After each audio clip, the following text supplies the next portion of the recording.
یکی اومده تو دلم که مثل یه فرشته است، یکی که خوبیاش به چشم من خیره کننده است. دلش تنگ بلور و اون چشاش عینه یه دریاست، سر عقل و دلم به خاطرش این روزا دعواست. یه ستاره است انگار تو آسمونم، میپرستمش من با قلب و جونم، با قلب و جونم.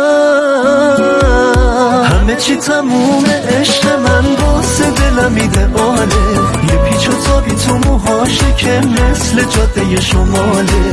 دل بریدن از این عاشقی که واسه دل من محاله، تموم لحظه هم کنارش عین خواب و خیاله. دنیا مثل